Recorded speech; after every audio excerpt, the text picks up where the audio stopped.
Semangat belajar untuk kita semua, bertemu kembali dengan saya Nova Delima Panjaitan. Anak didik kami yang kelas 10, bagaimana kabarnya? Semoga dalam keadaan sehat selalu. Anak didik kami sekalian, topik kita itu tentang teori masuknya Hindu di Indonesia.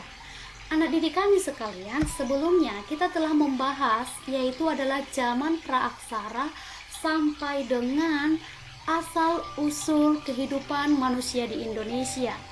Kali ini kita belajar tentang teori masuknya Hindu di Indonesia. Kira-kira apa-apa saja yang menjadi teori masuknya Hindu di Indonesia? Mari kita saksikan ya. Yang pertama, kita mulai dulu apa saja yang akan kita bahas di pertemuan ini. Yang pertama, kita bahas kompetensi dasar, kemudian nanti ada indikator. Yang ketiga, materi, yaitu tentang teori masuknya Hindu-Buddha di Indonesia. Yang keempat, simpulan, dan yang kelima adalah pesan dari pembelajaran kita, gitu ya. Anak didik kami sekalian, kita bahas satu persatu ya. Yang pertama yaitu tentang kompetensi dasar. Kira-kira apa sih kompetensi dasar? Tujuan kita mempelajari tentang teori masuknya Hindu-Buddha di Indonesia ini, atau teori Hindu di Indonesia, yaitu adalah menganalisis berbagai teori tentang proses masuknya agama dan kebudayaan Hindu dan Buddha ke Indonesia, gitu ya. Akan tetapi di dalam pertemuan ini kita hanya ambil satu topik aja, yaitu adalah tentang teori proses masuknya agama Hindu di Indonesia nanti ya. Selanjutnya, indikator belajar. Apa yang menjadi indikator pembelajaran kita kali ini? Yaitu adalah anak didik kami sekalian mampu memahami teori-teori masuknya agama Hindu ke Indonesia, gitu ya. Kemudian materi tentang teori masuknya Hindu di Indonesia itu ada 5 teori berdasarkan para ahli, gitu ya. Kita bahas yang pertama yaitu adalah teori Brahmana.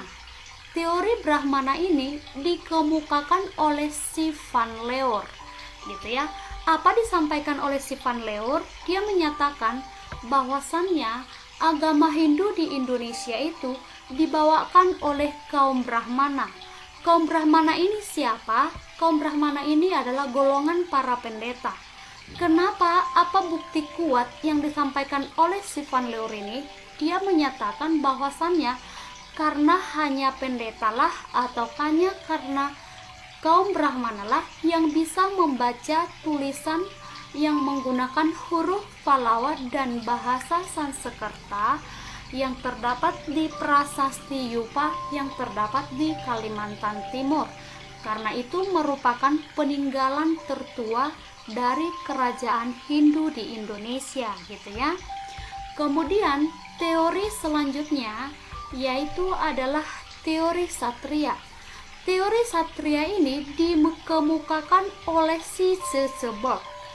Sesebok menyatakan bahwasannya agama Hindu ke Indonesia itu dibawakan oleh para prajurit, gitu ya. Prajurit India yang mana waktu itu mengalami kalah perang, kemungkinan karena kalah perang akhirnya terdesak ke Indonesia dan hidup dan tinggal di Indonesia, gitu ya. Yang mana menurut si Sesebok ini bahwasanya kenapa ada agama Hindu di Indonesia itu karena dibawakan atau oleh para prajurit-prajurit yang kalah dari India, kemudian pindah ke Indonesia, hidup dan menetap, gitu ya. Kemudian teori yang ketiga itu yaitu adalah teori Waisya. Teori Waisya ini dikemukakan oleh si N.J. Krom. Beliau menyatakan bahwasannya masuknya agama Hindu itu ke Indonesia dibawakan oleh para pedagang. Bukti kuatnya itu adalah bahwasannya di Indonesia waktu itu dulunya nenek moyang kita itu adalah menjalin hubungan dagang dengan negara luar. Salah satunya itu adalah negara India, gitu ya. Kemudian kita masuk teori yang keempat, yaitu teori sudra yang dikemukakan oleh si Van Fabert.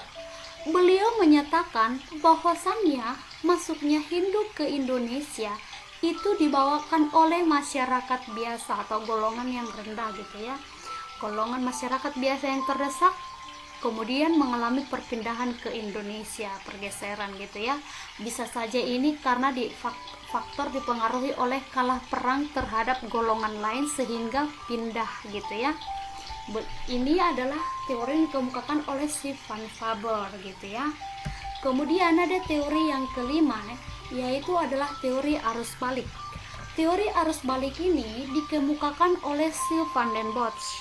Beliau menyatakan bahwa Hindu masuk ke Indonesia itu dibawakan oleh siapa? Oleh orang-orang Indonesia yang awalnya adalah orang-orang cendekiawan yang belajar ke India, belajar tentang agama Hindu. Setelah mereka belajar dari India, ilmunya sudah dapat, mereka balik ke Indonesia. Kemudian di Indonesia dikembangkan dan disebarluaskan, sehingga agama Hindu di Indonesia semakin banyak dan berkembang. Itu adalah menurut teorinya si Van den Bosch gitu ya. Oke anak didik kami sekalian, itulah 5 teori tentang bagaimana masuknya agama Hindu ke Indonesia. Sebagai kesimpulan dari penjelasan semua teori tersebut, jadi teori yang merupakan memiliki unsur dan bukti yang paling kuat yang bisa diterima dari semua teori yaitu adalah teori Brahmana. Kenapa teori Brahmana? Karena sampai saat ini bukti yang paling kuat itu adalah prasasti Yupa yang ada di Kalimantan. Anak didik kami sekalian, kalau mau melihat situsnya boleh nanti ke Pulau Kalimantan ya. Karena di sana ada 7 buah prasasti Yupa. Yang mana prasasti Yupa tersebut terbuat dari tiang batu yang tinggi dan diukir dengan tulisan. Dan tulisan itu menggunakan huruf Pallawa dan bahasa Sanskerta gitu ya. Jadi diperkirakan dulunya awalnya ini adalah hanya bisa dibaca oleh kaum Brahmana atau kaum pendeta gitu ya. Kalau masyarakat biasa nggak tahu membaca ini. Jadi dari sininya diperkirakan bahwasannya bukti yang paling kuat menyatakan bahwasannya masuknya agama Hindu ke Indonesia itu adalah dibawakan oleh kaum Brahmana atau para pendeta yang dari India sendiri diundang oleh raja-raja di Indonesia. Salah satunya adalah Raja Kutai pada saat itu yang mendirikan prasasti Yupa ini gitu ya. Oke lah anak didik kami sekalian, sebagai pesannya untuk pelajaran kita tentang teori masuknya agama Hindu ke Indonesia, yaitu adalah sebagai warga negara Indonesia kita merupakan insan atau pribadi yang terdiri dari keanekaragaman, baik suku, budaya, dan agama. Meskipun kita merupakan beraneka ragam dalam segala bidang, akan tetapi kita sama-sama merangkul persatuan, yaitu adalah persatuan Indonesia. Meskipun kita berbeda-beda agama. Oleh sebab itu, kita harus bersatu sebagai negara Indonesia, sebagai generasi penerus bangsa dan negara. Demikian anak didik kami sekalian, semoga dalam keadaan sehat selalu, tetap jaga kesehatan, semangat belajar dari saya, Nova Delima Panjaitan. Sampai bertemu kembali dalam session berikutnya.